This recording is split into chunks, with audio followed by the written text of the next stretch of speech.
어서 오세요. 시사 전문 바리스타들이 엄선한 뉴스만 다루는 이곳은 시선 집중 시사 카페입니다. 다 같이 편안하게 토크 한 잔 하실까요? 네, 시사 카페를 꾸며주시는 두 분 스튜디오로 모셨습니다. 소셜랩 접경지대의 조형근 소장 모셨고요. 어서 오세요. 예, 안녕하십니까. 그리고 정치 철학자 김만권 박사 모셨습니다. 어서 오세요. 예, 안녕하십니까. 네, 비 오는데 어떻게 오시는데 고생은 안 하셨습니까, 두 분? 예, 지금도 비 많이 오고 예, 있습니까, 밖에? 비 조금 잦아들었습니다. 아, 예. 그렇습니까? 뭐 이 정도면 그래도 좀 촉촉하게 덮여주는 느낌입니다. 저 나올 때는 비 엄청 왔었는데 예. 아, 예. 많이 그래 6시, 7시 가늘어졌군요. 무렵에 엄청 왔었어요. 장마는 아니겠죠, 설마. 네, 5월 장마는 제가 보지를 못해가지고 알겠습니다. 자, 오늘 김만권 박사가 좀 열어주실까요? 어떤 내용입니까? 예, 오늘 제가 발제해온 주제는요. 전시작전 통제권 회수와 또 미국과의 관계 부분을 이게 이제 한미 나왔습니다. 정상회담에서 이 문제가 좀 빠져가지고 예, 맞습니다. 정치권에서 좀 이야기가 나왔던 거죠. 예, 뭐 가장 아쉬운 부분으로 이제 지적되었던 부분인데요. 음. 한미 정상회담에서도요. 이제 뭐 우리나라 같은 경우에는 작년에 보니까 발표한 자료에 보니까 세계 6위의 군사력을 갖고 있다라고 나오고 있고요. 네. 그런데 이제 전자권이 없는 우리 군 이게 뭐 어떻게 보면 좀 모순적으로 들리긴 합니다. 세계 6위의 군사 대국이. 네. 예, 그래서 이제 어쨌든 오늘은 그래서요. 이제 그 상황에서 이제 전자권 이양이 어떻게 됐고 그리고 회수하려는 노력의 역사 그리고 현재 전자권이 수행되는 방식 그리고 전자권 해소에 있어서 미국이 요구하는 조건 그리고 뭐 미국의 태도 변화가 어떻게 이 전자권에 관해서 일어나고 있는가에 관해서 조금 이제 이야기해 보려고 합니다. 네. 예, 그래서 이제 우선 전시 작전 통제권을 말씀드리면요. 이게 보니까 이게 전시 작전 통제권과 지휘권과 그냥 지휘권이 되게 다른 거더라고요, 서로. 그래서 이제 지금 보니까 전시 작전 통제권이라고 했을 때 원래 작전 통제권은 특정 임무나 가업을 수행하기 위해서 지휘관이 행사하는 비교적 제한적이고 아주 일시적인 권한이라고 합니다. 네. 그러니까 예를 들어서 특정 부대에게 어디로 이동하고 어떤 작전을 수행하라고 명령하는 권한인데요. 이 통제권에는 부대의 행정, 군수, 내부 편성, 단위 부대 훈련 등에 대한 권한은 포함이 안 된다고 합니다. 예, 그런데 여기서 이제 이 작전 통제에서 작전 지휘로 넓어지면 훈련, 연습까지 다 포함하는 그런 개념이 되고요. 그리고 지휘는 이제 인사, 정보, 작전, 군수, 예산 및 기타를 다 포함하는 개념이 되는데 어렵게 예. 읽읍시 옛날에 예. 나당연합군이 이거 아니었습니까? 예, 그렇죠. 예, 그잖아요. 맞습니다. 예, 뭐 예. 신라군이 언제까지 저기 뭐 백제 저기로 와야 된다. 와야 된다. 예, 뭐 맞습니다. 당나라에서 요구하고 한 게 이게 딱 그런 경우잖아요. 딱 그런 경우죠. 예, 예. 네. 그래서 딱 작전 통제라 그러면 아주 이제 거기서 가장 협소한 개념 중에 하나고요. 현재 우리가 논의하고 있는 전시 작전 통제권은 1978년 11월에 세워진 대한민국 국군과 주한미군을 통합 지휘하는 군사기관인 한미연합군 사령부에 있습니다. 그러니까 네. 우리가 뭐 전자권이 미국에 있다는 식으로 이야기하는데 그런 건 아니고요.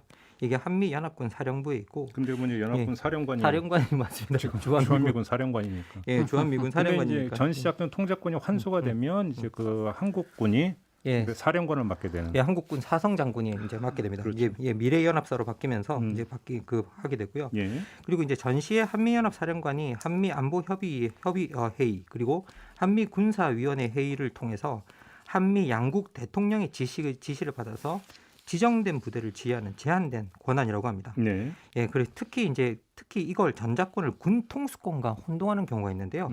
군 통수권은 국가의 주권으로 대통령이 행사하는 거고요. 전자권은 군 통수권의 하위 개념이라고 합니다. 그렇죠. 그래서 예, 전시의 한미연합 사령관이 군사 작전을 위해 지시할 수 있는 제한된 권한. 예, 그런데 이제 이걸 정리하자면요. 현재 한미연합 방위 체제에서 평시 작전 통제권은 한국 합참의장이 가지고 있습니다. 그렇죠. 예, 그리고 전시 작전 통제권은 아까 말씀드린 대로 주한미군 사령관이 지금 가지고 있습니다. 그런데 이 주한미군 사령관이 한미연합군 사령관이기 때문이죠. 그런데 이제 전시 작전 통제권이 대한민국에 전환되면 아까 우리 김종배 평론가님께서 말씀하신 대로 대한민국 국군의 합동참모본부로 넘어오는데 그러니까 다 사성 장군이 이제 미래 연합사를 지휘하게 됩니다. 근데 이 전자권 이양의 역사를 보면요, 여러분 뭐 거의 다 이 부분은 아시라고 생각하는데 이건 뭐 다 여러분 다 아시듯이 그 당시는 이제 작전 통제권이 아니라 작전 지휘권 자체를 넘긴 거였습니다.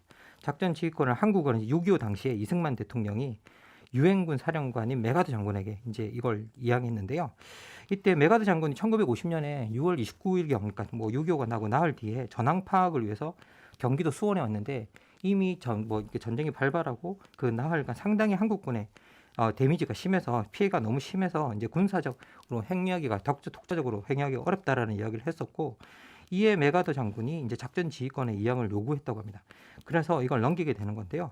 그래서 전쟁 발발 19일째 되는 날 7월 14일 이제 이승만 대통령이 메가더 장군에게 작전 지휘권을 이양했는데 뭐 현 작전 상태가 계속되는 동안에 지휘권 일체를 이양하게 된 것을 기쁘게 여기고 한국군은 기아의 휘하에서 복무하는 것을 영광으로 생각할 것이며 뭐 이런 편지를 써가지고 이양을 해서 오히려 이게 참 치욕스러운 이양 뭘 이렇게까지 이런 편지를 썼나 싶은 그렇게 이양을 이거 했습니다. 워낙 이제 뭐 많이 알려진 거. 평시작전 통작권 같은 이제 노태우 정부 때 이게 회수가 됐던 거죠. 예, 맞습니다.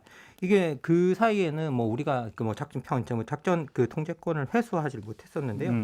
이 1954년에 이제 작전 지휘권이 작전 통제권으로 좀 더 제한된 개념으로 바뀌어서 오늘날까지 사용되고 있는데요. 이게 이제 그 노태우 대통령이 1994년에 이제 평시 작전 통제권을 회수했습니다. 원래 대통령이 되기 전부터 이제 그 대통령 공약으로 이제 작전 지휘권을 이제 작전 통제권을 해소하겠다라고 계속 이야기를 했었고요. 그런데 이제 여기 노태우 대통령 회고록에 우리가 독자적으로 지휘권을 뭐 갖지 못한 거 이거 주권 국가라서 되게 창피한 일이다. 민족 자중이다. 자주외교다 해서 자부심을 가지지만 국가 안보 면에서 이런 지휘권을 갖고 있지 못함으로써 일종의 패배 의식을 느끼는 사람이 적지 않다라는 이야기를 했다고 합니다. 그래서 기본적으로 이때 해소하려고 엄청 노력했었고요. 그래서 94년에 평시작전 통제권을 해소하는데 이때 좀 특이한 점이 뭐냐면 일부 전현직 군 장성들이 다 반대가 했었는데 보수 언론을 포함한 대다수 여론이 이제 엄청나게 이 작전 통제권 회수를 지지했습니다. 그러니까 이거 엄청나게 보수 언론도 엄청 이게 잘하는 일이다라고 이제 하고 엄청 밀어줬었는데요.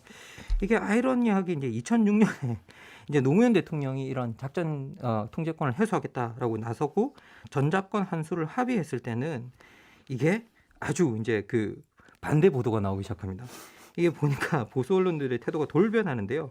뭐 전작권 한수를 주권으로 보는 건 잘못됐다. 그리고 이게 대통령의 오기다. 뭐 그리고 전 국방장관들이 작통권 뭐 이렇게 논의 중단 성명서를 준비하고 있다는 식의 이야기를 조중동 이제 그 보수 언론에서 계속 다 이제 이렇게 내보냈다라고 합니다. 이게 이렇게 보면 이게 좀 황당하긴 한데요. 어쨌든 노무현 대통령이 이때 전작권 한수를 합의한 게 지금의 내용까지 쭉 오고 있고요. 다만 이제 그 시기가 늦춰지고 그 있는 시기가 거죠? 계속 늦춰지고 있습니다. 그런데 이제 미국이 계속 전작권 반환 자체를 지체시키고 있는데 이게 원래 이제 노무현 정부가 미국과 합의한 전작권 환수일은 2012년 4월 17일이었다고 합니다. 근데 지금 돌이켜보면 한 9년 전인 거죠 이미. 이게 이제 그랬다가 2015년인가 언제로 한번 또 맞습니다. 연기가 됐다가 이명박 정부가 북한 2차 핵실험 계기로 해서 이제 2015년으로 연기시키고요. 또 이제 연기가 된 거예요. 맞습니다. 박근혜 정부가 3차 북한 핵실험을 계기로 날짜를 이번엔 정하지 않고 무기한 연기를 시킨 게 또 문제였습니다. 이때 이제 세 가지 조건이 이때 이제 걸리는 거잖아요. 맞습니다. 이때 자꾸 이제 기점을 기준으로 하니까 자꾸 밀리니까 그러니까 기점 말고 조건으로 하자라고 해서 조건을 설정하게 되는데요. 그때 미국이 내건 전작권 반환 조건이 세 가지였습니다. 첫 번째가 한국군이 충분히 연합 작전 능력을 갖추었는가. 근데 여기서 가장 핵심적인 내용은요, 또 이거였다고 합니다. 이제 앞으로 이제 이 미래연합 사령부가 되면 뭐 그렇게 바뀌게 되면 한국군 사성 장군이 지휘를 할 텐데 사성 장군이 이런 지휘를 할 수 있는 능력을 갖추고 있는가? 근데 되게 치욕적인 질문이지 않아요? 그런데 이게 되게 치욕적인데 참 오만한 근데 이게 이유가 있었다고 합니다. 이게 이유가 뭐였냐면 이게 6.25 때로 거슬러 올라간다고 하는데요. 6.25 때 이게 그 한국군에게 이제 그 작전 지휘권이 이제 유엔사로 넘어가고 난 다음에도 그래도 이게 한 나라의 주권과 관련된 문제니까 유엔사에서 계속 이제 이게 그 우리나라에다가 형식적으로라도 통보하고 한국군을 통해서 명령이 내려가는 그런 체계로 이제 계속 움직이고 있었다고 합니다. 그런데 이때 문제는 뭐였냐라고 했을 때 현리 전투라고 있었는데 이제 그 이행되고 이 현리 전투에서 모든 조건이 우리가 유리했음에도 불구하고 북한군에게 대패를 당했다고 하는데요. 근데 그 대패를 당한 이유가 이게 소위 말해 지휘관들이 뭐 계급장 떼고 도망가고 그리고 이때 지휘를 맡고 있었던 이 유재흥 상군 단장이 이게 이 상군 단장 같은 경우에 해이를 이유로 작전 지역에서 벗어났다고 합니다. 그래서 이때 미8군 사령관이자 유엔 사령관인 벤 플리트가 아니 당신 지금 군단 어디 있냐고 물어봤더니 유재흥 상군 단장이 뭐라고 대답했냐면 모르겠다고 대답을 했대요. 그래서 단계 예하 4단은 그럼 어디 있냐 그랬더니 또 모른다고 이야기했답니다. 이게 그럼 그뭐 포와 수송 장비 다 상실했냐고 그랬더니 그런 것 같다라고 이야기했다는데 이때부터 이제 불신이 엄청 시작됐다고 합니다. 근데 좀 아이러니한 건 뭐냐면요. 이게 그 이후에 이제 우리나라 계속 전작권 이제 반환 요청이 있을 때 반대하는 뭐 성명을 굳는 그 장성들이 내고 그랬잖아요. 그때 이분이 많이 들어가 있었습니다. 요즘. 그래요. 예, 예. 근데 핵심 문제는 두 번째 아니에요? 예, 이게? 맞습니다. 이 두 번째는 이제 그 기본적으로 한국군이 북한의 핵과 미사일 위협을 주도적으로 대응할 능력을 갖추었는가? 이게 이제 결국은 이제 예. 이게 이제 그 군수 문제로 직결이 되는 거니까. 예, 그죠? 맞습니다. 예. 예. 그래서 이게 군수 문제로 직결되는데 이게 그래서 이제 어떻게 보면 이 미래 연합사의 능력을 검증하는 단계를 보면 이게 기초 운용 단계라는 게 있거든요. 1단계입니다. 이게 2019년에 우리가 검증을 마쳤었는데요. 문제는 뭐냐면 이 내용이 무기 체계를 잘 갖추었는가요? 그래서 사실 이거 보니까 내용을 보니까 미국이 그냥 우리한테 우리 무기 사라 내용인 것 그 얘기로 연결이 되는 거죠. 예, 결국은 우리 무기 사라. 비싼 거 많이 사라는 말이겠죠. 예, 비싼 거 많이 사라. 예, 그런 걸로 이제 연결이 되고요. 그리고 이제 또 여기 들여다 보면 이제 또 이제 북한의 핵 문제와 미사일 위협에 주도적으로 대응할 능력이 있나라고 했을 때 이제 문제는 뭐냐 지난 몇 년간 이제 그 김정은 체제로 들어와서 북한의 핵과 미사일 능력이 과거와 비교해서 너무 향상됐다라고 이제 미국이 이제 판단하고 있는 것 같고요. 그리고 북한이 도발할 경우에 한국군의 능력만으로 이런 핵 도발, 미사일 도발에 대응할 수 있는가라고 했을 때 상당히 의문을 품고 있다라고 이제 합니다. 근데 기본적으로 북한의 비핵화를 목적으로 했었잖아요. 그런데 이게 비핵화에는 진전이었고 오히려 북한의 핵 능력이 증진되면서 여기에 대해서 미국이 어떻게 보면 이걸 기점으로 해서 어떻게 보면 넘겨주는 걸 좀 꺼려하고 있는 것 같고요. 예, 그리고 세 번째 내걸었던 조건이 전시작전 통제권을 전환할 경우에 한반도와 동북아의 안보 환경이 안정적인가? 그러니까 이게 도대체 전시작전 그 통제권을 반환했을 경우에 한반도 주변 정세, 중국과 러시아를 포함해서 이런 모든 정세가 안정적인가를 본다고 했는데 문제는 뭐냐 2, 3년 전부터 이제 뭐 트럼프 시절부터죠. 2, 3년 전부터도 아니고 미중 경쟁이 또 시작됐었고요. 그리고 그 이전에도 이미 재균형 정책이라고 해서 오바마 정부에서도 이제 이 동북아시아 쪽으로 동아시아 쪽으로 시선을 옮기고 있었고요. 그러면서 이제 중국 봉쇄가 미국 안보 과제의 1순위로 떠오른 상황입니다. 그런데 이런 안보 환경에서 이제 여러분들 다 아시겠지만 한반도가 지정학적으로 되게 가치가 있잖아요. 지정학적으로 중국과 러시아 다 견제할 수 있는 그런 위치에 있어서 한반도에서 군사적 주도권을 놓고 싶지 않아 한다라는 고려가 나오고 있고요. 그리고 이제 특히 중국을 군사적 위협으로 느끼고 있는데 미국의 입장에서 볼 때는 지금 한국이 중국과의 경제 관계나 이런 것들 때문에 중국에 경도될 수 있다라고 판단하고 있고 그것 때문에 중국에 경도되는 것은 하지 않은 일이다. 그리고 이를 통제하는 수단으로 전작권을 쥐고 있는 게 우리에게 좀 더 유리하다라고 판단하고 있다고 합니다. 그리고 이제 또 특히 2010년에 미국 같은 경우가 이제 또 한번 계기가 있었다고 하는데요. 2010년 같은 경우는 이제 여러분도 아시다시피 연평도 포격 막 이런 게 있고 막 그랬었잖아요. 그런데 이 포격이 있었을 이 무렵에 이제 우리나라에서 아주 강경 대응으로 나가고 있었고 자주국방이니 뭐 원점 타격이니 자위권 발동이니 뭐 이런 말이 막 쏟아져 나오면서 강경 대응 이제 일변도로 그때 흐를 때가 있었는데 그때 그 모습을 본 미국이 만약에 작전 통제권도 한국이 갖고 있게 된다면 우리가 원하지 않는 국지전에 우리가 말려들 수도 있겠다라는 생각이 들었다고 합니다. 그래서 이때부터 미국이 이제 작전 통제권을 넘기는 데 있어서 조금 기조가 많이 바뀌었다라고 그렇게 이야기를 하고 아무튼 있고요. 이제 그 한미 정상회담에서 이제 이게 이제 그 빠져갖고 좀 아쉬움이 표명이 됐던 건 문재인 대통령의 공약이 임기 중에 환수. 예, 맞습니다. 이게 이제 들어가 있는데 사실은 지금 이제 기약이 없는 것으로 되어버렸으니까. 예, 그렇습니다. 예. 이게 근데 이제 그 상황적 요인이 이제 그 얘기가 되고 있죠. 코로나19 때문에 한미 연합훈련이 그러니까 한국군의 대응 능력을 평가하기 위해서는 연합훈련이 필요한데 그걸 못 하게 필요한데 실제적으로 이제 그것이 코로나 때문에 진행이 되지 않고 있다. 뭐 이런 이유로 좀 되고 있다라는 건데. 예, 맞습니다.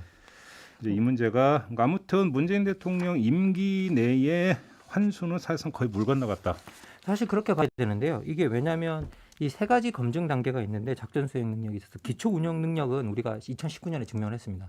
근데 두 번째 단계는 완전 운용 능력, 그러니까 무기 체계를 실제로 운영할 수 있느냐. 라고 했을 때 이 능력을 사실은 작년에 검증하기로 돼 있었는데 그게 연합 훈련이 있어야 검증할 수 있잖아요. 예. 근데 그걸 못 했고요. 그리고 올해 검증하기로 했었던 게 완전 임무 수행 능력이라고 그래서 이걸 갖다가 실제 전시에 쓸 수 있느냐. 이것도 그러면 연합 훈련이 반드시 필요하거든요. 그러니까 우리가 이번에도 연합 훈련에 대해서 미루는 거에 대해서 안 못하는 거에 대해서 되게 이제 주저주저하는 이유가 우리도 주저주저하는 이유가 사실 이런 것들 때문인데요. 그런데 이게 이번에 3단계까지 올해 끝나야 내년 문재인 대통령 임기가 끝나기 전에 우리가 이게 받아올 수 있었습니다. 그런데 이게 어떻게 보면 2단계도 아직 끝나지 않았기 때문에 지금 임기 내에 반환받는 것은 상당히 어렵다라고 이제 말씀을 드릴 수 있는데요. 어쨌든 여기 전체적으로 보면 미국이 전작권 같은 것들을 이제 뭐 회수하는 이 미국의 태도를 보면 사실 이게 뭐 결국은 모든 나라가 어떤 것들이 자기 국익에 따라 움직이는 건 사실이잖아요. 그래서 미국도 마찬가지였는데요. 사실 냉전 붕괴 이후에 이제 미국은 전작권을 반환하는데 되게 우호적이었다고 합니다. 냉전이 끝났으니까. 예, 그래서 이제 우호적이었는데 그리고 노태우 대통령 이후에 되게 우호적이었는데 김영삼 대통령 때는 이게 하나회가 제거되면서 군부 공백 상태 때문에 저희들이 적극적으로 못했고요. 그리고 이제 경제 위기 이후에는 경제 위기 때문에 김대중 대통령 때는 이제 또 이게 그걸 극복하느라 전작권 반환에 신경을 쓸 틈이 없었다고 합니다. 근데 노무현 정부 때는 이게 되게 시기가 잘 맞아떨어진 게 뭐냐면 9.11이 일어나고 난 다음에 미국이 이제 기동성을 높이려고 미군의 기동성을 높이기 위해서 전작권 같은 것들을 우리한테 반환시키고 지금 미군을 좀 가볍게 만들어서 그때 이제 부시 행정부가 주는 게 전략적 유연성이라고 해서 맞습니다. 그 한반도에 주는 주한미군의 일부를 빼서 다른 데로 돌리고 뭐 이런 거 저기 뭐냐면 전략을 썼기 때문에 맞아 떨어졌던 부분들이 좀 있었던 거죠. 그러면서 이제 심지어 2009년 10월 조기 전환을 주장해서 우리가 곤혹스러워했던 적도 있었다고 하는데요. 어쨌든 여기 이런 기조가 바뀐 게 아까 말씀드린 2010년도 천안함 침몰, 뭐 연평도 포격 이런 것들이었고요. 근데 지금 우리가 뭐 한수하려고 하지만 미국은 좀 꺼리고 있습니다.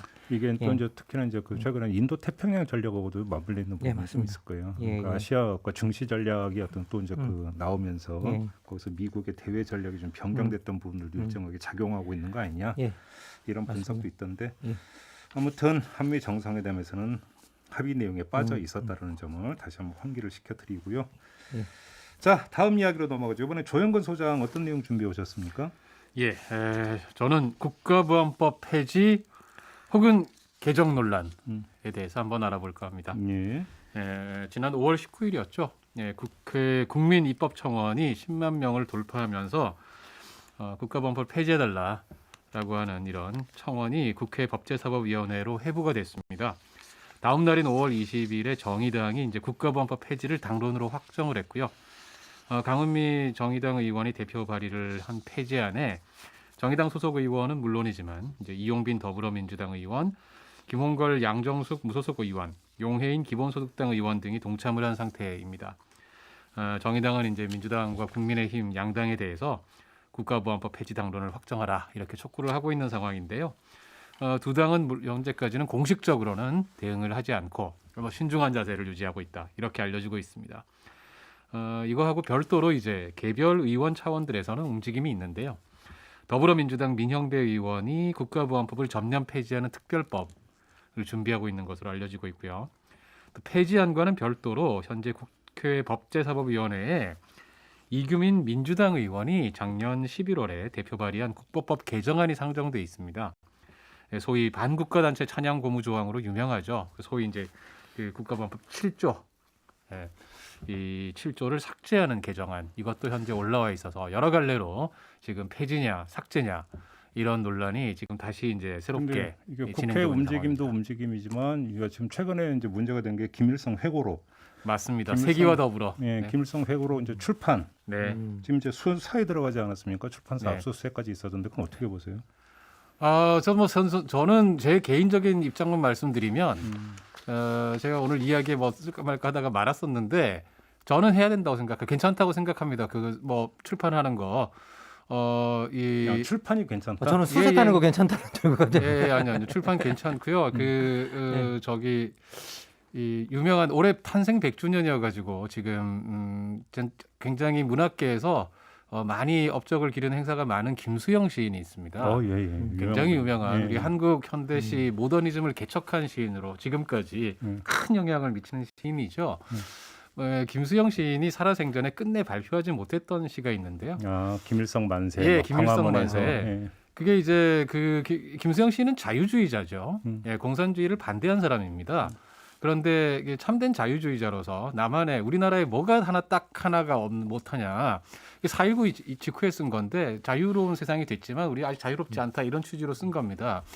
당시에 이제 그 5글자를 XXXX 5개로 이제 표로 쳤죠. 이게 김일성 만세라는 거죠. 김일성 만세를 할 수 있는 세상이 돼야 된다. 그분이 진짜 김일성 만세 했겠습니까? 얼마나 싫어했는데. 그 자유주의 사회라는 거는 우리 보수 언론들이 몇 년 사이 동안 보면 이제 특히 이 소위 그 진보 정부가 들어서면 굉장히 많이 싸우잖아요. 그래서 우리 정부가 탄압한다 이럴 때마다 쓰는 말이 당신의 견해에는 반대하지만 나를 반대하는 당신의 권리는 내가 지켜주겠다. 이게 정부의 태도다라는 식으로 보수 언론이 말하지 않습니까? 그 자세죠. 사상과 언론 그리고 생각에 재갈을 물려서는 안 된다. 당신의 동의하지 않으면 당신의 발언할 자에는 지지한다. 이게 에밀 졸라고 한 말이던가요? 드레피스 사건 때 아마 그랬던 거는 이제 자유주의 정신이 그걸 이야기하는데, 근데 문제는 이게 이제 국가보안법에 이제 이적 표현물 소지 탐독죄가 있고 배포죄가 있고. 어찌보면 거기에 지금 딱 걸렸다고 해서 지금 이제 그 출판사 압수수색까지 지금 들어갔던 거 아니겠습니까? 예, 그렇죠. 자, 근데 뭐 사실 국가보안법 관련해서는 노무현 정부 때 이제 뭐 4대 개혁 입법 이야기 있었고, 그다음에 이제 역사의 유물 이런 어떤 표현도 있었고, 거센 어떤 뭐냐면 논란이 있었는데 미완으로. 그렇죠. 당시 2004년 당시에 이제 그게 아마 본격적으로 국가보안법 개정 국면으로 들어가게 됐던 거는 노무현 대통령이 8월 15일 광복절 기념사에서 국가보안법을 시대의 역사의 박물관으로 보내야 한다. 그렇죠. 라고 선언하면서부터 이게 폐지 논의가 본격화됐습니다. 당시에 이제 그 열린우리당이 탄핵에 대한 역풍이 불면서 단독 과반이 됐고, 그렇죠. 민주노동당이 최초로 원내 진출하면서 열석을 차지하고, 그래서 사실 당시에 의석 분포만으로 보면 충분히 폐지가 가능했죠. 그리고 분위기는 또 되는 줄 알았어요, 저도. 그러게 말이에요. 그래서 당시 또 이제 대통령의 의지가 확고했고, 그래서 당시 가능할 것 같았지만, 보수 언론, 보수 쪽에서의 반발도 물론이지만 당시 여당 안에서도 당시 이제 이후에 안정적 개혁을 위한 의원 모임이 안개모라는 이름으로 구체화되지만 여당 안에서조차도 반발이 있으면서 결국 그 당시에는 하지를 못했던 것이고, 그 이후에 아마 이렇게 본격적으로 개정 폐지 이야기가 나온 건 지금이 처음인 것 같습니다. 그러니까 이제 폐지는 이제 아예 없애고 이제 일부 내용은 뭐 형법으로 포함을 시키면 된다는 게 이제 폐지 주장이고, 그렇죠. 예. 개정 주장은 이제 특히 이제 그 찬양 고무죄, 네, 그렇죠. 그다음에 이미 이제 그 사문화되어 있는 불고지죄. 네. 불고지죄라는 것은 왜 신고 안 했어? 그렇습니다. 신고를 반드시 해라는 거. 신고 안 했다라고 하는 거에 대해서 이제 죄를 묻는. 그렇습니다. 그러니까 서로 오가 작통법보다 더한 거죠. 최소한 이거라도 없애야 되는 거 아니냐? 뭐 이런 이야기가 좀 나왔던 거고요. 근데 사실은 이 국가보안법이라고 하는 것이 이제 그 뿌리를 거슬러 올라가면 이게 그 일제 강점기 때까지는 거슬러 올라가는 거 아니에요? 이게 일제 강점기 때 그 치안유지법이라고 있습니다. 그렇죠. 우리 독립운동 그 투사들께서 잡혔다 하면은 아마 뭐 19분은 다 이 법으로 고생을 한 그런 법인데요. 이게 1925년에 일본에서 만들어진 법입니다. 치안유지법이고요. 원래 이제 일본에 적용되는 법인데 일제 시대 때 그 우리 소위 말하는 식민지 조선, 당시 용어로 식민지라고는 자기들은 말 안 했지만 여기에는 일본의 법률이 원칙적으로는 적용되지 않습니다. 법이역이라 그래서 법역이 다른 것이죠. 그래서 자의적으로 자기네들이 조선총독부가 명령을 만들어서 총독 마음대로 통치하는 곳인데 또 총독 마음대로 일본 법을 적용할 수 이거는 적용하겠다라고 하면 또 적용을 해요. 좋은 건 절대 안 합니다. 예를 들면 복지법이라는 기타 이런 법은 하나도 적용 안 하고 참정권 이런 건 하나도 안 하는데 치안유지법은 바로 적용합니다. 그래서 당시에 치안유지법 그리고 예비검속법 이 두 가지가 핵심인데요. 이게 간단히 말하면 그 국체의 변혁을 도모하는 자들. 국체라는 말이 뭐냐면 간단히 말하면 천황제에 도전하는 자들이죠. 그리고 뭔가 독립을 하려고 하는 자들. 그게 이제 전두환 체제 사범이라고 표현했다. 그렇죠. 그 당시 용어로는 이제 불령 선인들입니다. 이 사람들을 처벌하는 법이었고요. 거기에 이제 예비검속법까지 짝을 이뤄서 예비검속은 그럴 것 같은 사람들을 미리 잡아들이는 법이거든요. 그러니까 자다가 끌려간 적도 있죠. 예. 그래서 이게 이제 정말 악법 중에 악법이어서 이 법은 1945년 8월 15일 일본의 패망, 우리의 해방 날짜와 동시에 폐지된 걸로 간주합니다. 법학사에서는 그렇게 간주를 하더라고요. 뭐냐면 당시 미군정이 이제 이후에 9월에 폭고로 밝힌 거지만 일본의 법률은 총체적으로 무효인 것으로 본다. 그러나 사실 법이 없이 살 수는 없잖아요. 현 시점에 법이 없으니까 일본의 조선 총독부가 내렸던 모든 명령들이 일단은 전부 다 현재 적용하는 걸로 보고 다만 반민주적인 반인권적인 악법들은 8월 15일부로 무효다라고 한 건데 그중에 제일 첫 번째 나오는 게 바로 이 치안유지법이고요. 그 막상 일본 당사 자국 일본은 이거를 1945년 10월에 한 2달 지났죠. 10월 15일 딱 2달 지난 다음에 칙령으로 폐지합니다. 당시 이제 아직 의회가 뭐 제대로 기능 못하니까 소위 이제 텐노의 명령으로 칙령으로 이걸 폐지했고요.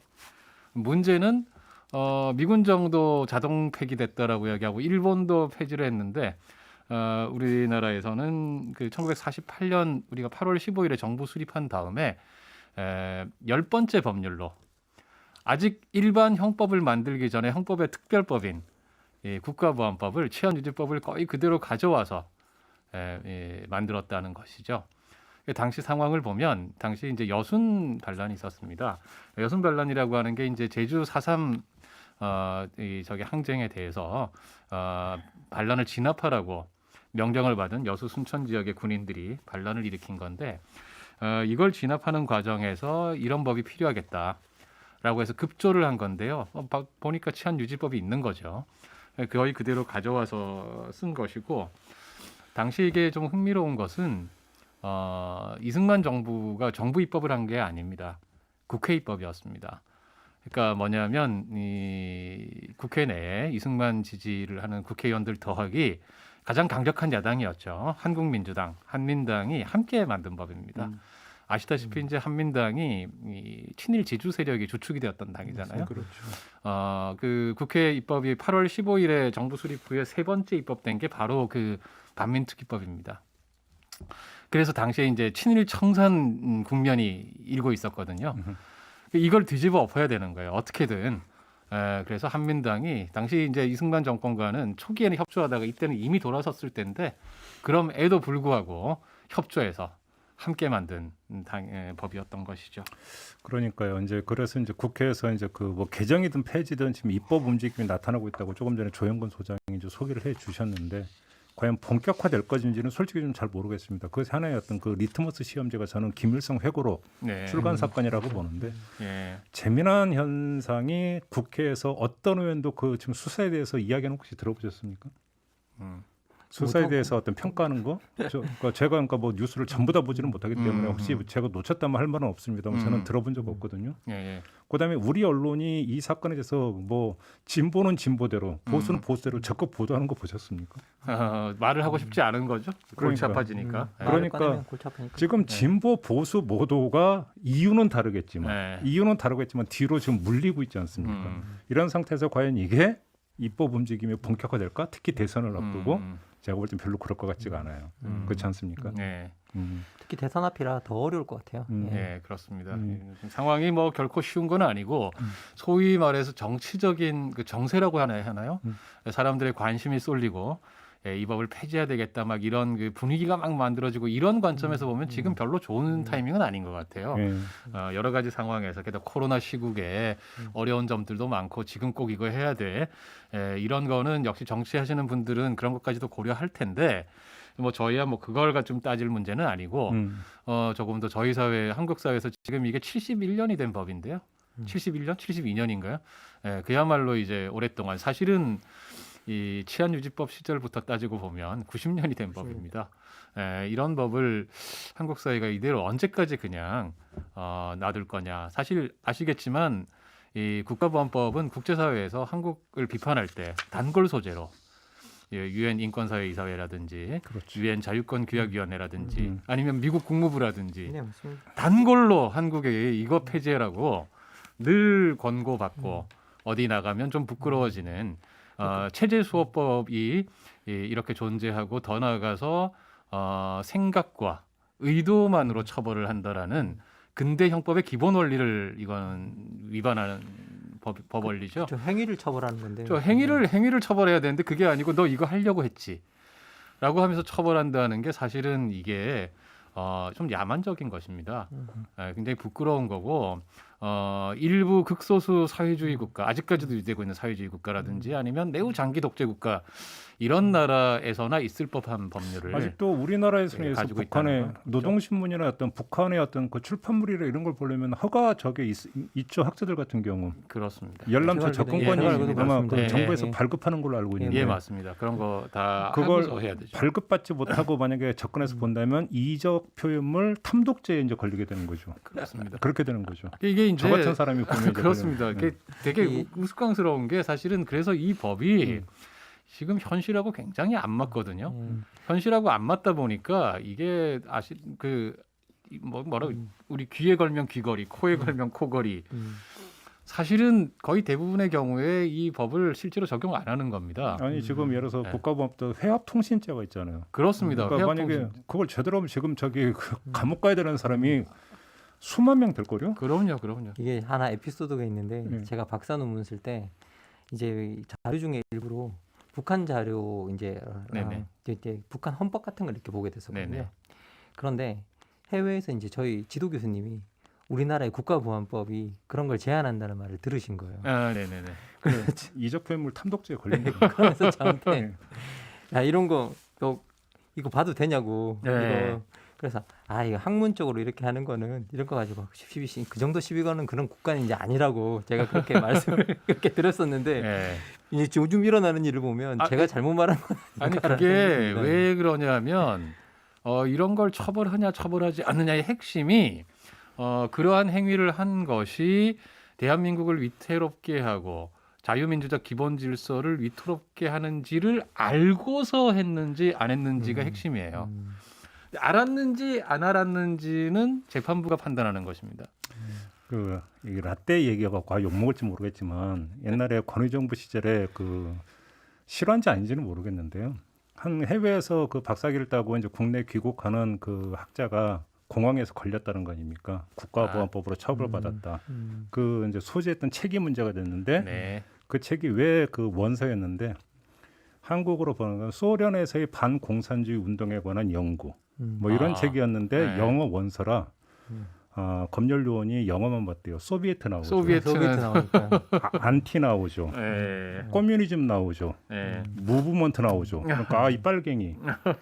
그래갖고 처벌했다라는 네. 전설 같은 이야기가 전해져. 관련된 이야기, 비슷한 이야기들 많죠. 많습니다. 그리고 막스 베버 책 갖고 막스 베버 책은 유명한 이야기여서요. 이렇게 마르크스라고 뭐 아주 유명한 일화가 있고 지금 그래서 법을 엄격하게 적용하면 우리가 한일전 말고 이렇게 일본하고 북한하고 만약에 월드컵 예선 축구 경기를 한다. 이때 우리가 북한을 막 응원하다가 잘못하면 실제로 만약에 엄격하게 이게 북한을 이롭게 한다는 걸 알면서 한 거면 처벌돼야 되는 겁니다. 그러니까 말도 안 되는 거지만 사실은 그거 안 하는 거거든요. 자의적으로 하는 겁니다. 그 대표적인 사례가 2012년에 박정근 씨 사건이라고요. 당시 이분이 그 트윗에 이 북한 쪽에 우리 민족끼리라고 하는 뭐 그런 거 있잖아요. 사이트 있죠. 예, 거기에 게시물을 리트윗을 한 거예요. 리트윗하고 뭔가 다른 그 코멘트를 남기지 않았습니다. 이거 가지고 국가보안법상의 찬양 고무죄로 그 기소가 돼가지고 처음에 초기에 실형까지 받았습니다. 이 사람이. 근데 문제는 이 사람이 아마 우리 소위 진보 정당 중에서 제일 과격한 진보 정당 사회당이라고요. 그 사회당이 이제 지금은 여러 가지 형태로서 이름이 많이 바뀌어 있습니다만은 여러 가지 후신은 내려옵니다만 이 사회당이 공식적으로 내건 노선 중에 제일 앞에 하나가 반조선 노동당이거든요. 북한 그렇죠. 사회당은 북한 정말 싫어하죠. 그러니까 지금 우리 국민의힘조차도 반조선 노동당이라고 앞에 내걸고 이야기 안 하잖아요. 맨날 협상하고 여기는 반조선 노동당이거든요. 당 강령에 거기 들어갔어요. 예, 사회주의를 완전히 타락시킨 독재 집단이라고 보기 때문에 공식적으로 이분이 그 당원이면서 평소에 트윗에 계속해서 조롱하는 그런 그 리트윗을 많이 계속했던 거예요. 그분이 예, 그 이제 유명했던 그 당원이기도 하고 그러니까 이제 사실 지독한 반북주의자죠. 너무 심할 정도로 남북화에 그다지 도움은 되지 않는. 근데 이제 그러다가 그날은 그걸 갖다가 그냥 리트윗을 하면서 뭘 코멘트를 안 붙인 거예요. 그걸 가지고 결국은 여기 처벌을 실제로 한 겁니다. 나중에 저기 재심 아마 재심 때부터일 겁니다. 재심 대법까지 가서는 무죄 선고를 받았어요. 이거는 아니다. 그것도 엄청 논란이 되던 사건이죠. 예, 이거는 말이 안 된다 해가지고 근데 이게 무슨 말이냐면 대법에서 결국은 이제 그렇게 됐지만 무슨 말이냐 판단은 검찰과 재판부가 하는 겁니다. 이루었던지 그걸 알았는지 안 알았는지는 그러니까 우리가 이런 식의 자의적인 현대의 법이라는 것은 그 자의성을 최대한 줄여야 되는 거거든요. 근데 이 법은 어떤 거냐면 이 사법 권력이 폭넓게 그걸 판단할 수 있는 여지를 주고 있다라는 점에서 지금 문재인 정부 들어와서는 지금 이제 기소를 한 경우가 굉장히 적습니다. 지금 한 20명 정도쯤인 걸로 알려지고 있지만 권력의 성격이 달라지면 언제든지 다시 그러니까 마음먹기에 따라서는 언제든지 다시 또 그렇게 할 수 있다라는 게 이 법의 문제인 것이죠. 조영구 소장이 이제 제기하는 게 이 법이 존속됐을 때 나올 수 있는 악용 가능성, 대한민국 현대사에서 그 앞에가 너무나 컸기 때문에 이제 그걸 제기를 하는데 이제 아마 이렇게 이야기를 하면 이거 흘러간 옛날 얘기 아니냐라고 생각하시는 분들이 많을지도 모르겠으나 유우성 씨 사건이 몇 년 전에 있었어요. 그렇습니다. 유우성 씨 사건 몇 년 안 됐죠. 몇 년 안 됐고 간첩을 조작해서 만들어냈죠. 그렇죠. 그건 언제라도 다시 잠복됐다고 언제라도 다시 이제 그 삐져나올 수 있는 여지가 있다라고 하는데 이제 문제의 근원이 있는 것이고 그런 점에서 이제 조영근 소장이 이제 다시 한번 이제 문제 제기를 하고 있는 것 같은데 결국은 이제 국회가 어떻게 움직이느냐 결국엔 어떤 이건 입법의 문제이기 때문에 근데 별로 움직일 기미가 보이지 않는다는 게 지금 문제인 거죠. 참 안타깝습니다. 이게 국회 입장에서는 뭐 당연히 정치인들은 그런 걸 고려하겠지만 다른 한편으로는 정치가 적극적인 역할을 해줘야 될 때가 있거든요. 그러니까 이 국민의 여론이 우호적으로 됐으니까 이제 입법하겠다라는 식이면은 정치가 뭐 굳이 필요하겠습니까? 그때 여론조사 해가지고 하면 되지. 정치가 뭔가 스스로 적극적인 역할을 해야 되는데 그러지 않고 소극적으로 그냥 그 국민의 여론을 따라가기만 하겠다라고 한다면 뭐랄까요? 저희 뭐 그런 표현 있지 않습니까? 정치의 소명의식. 왜 정치를 하게 됐는가라고 하는 본인의 어떤 그 의미 같은 것들이 퇴색되지 않을까. 뭐 그런 거 고민 안 하시는 분들이라면 상관없는 얘기일 텐데 그런 거 조금이라도 고민하는 정치인들이라면 좀 생각을 해주셨으면 좋겠습니다. 알겠습니다. 그런 메시지가 좀 울림이 있기를 바라면서 오늘 시사카페는 좀 마무리를 하도록 하죠. 자, 두 분 수고하셨고요. 김만권 박사, 조영근 소장과 함께했던 시사카페 이렇게 마무리하고 저도 함께 물러가겠습니다. 다음 주 월요일에 다시 인사드리겠습니다. 고맙습니다. 네, 감사합니다. 고맙습니다.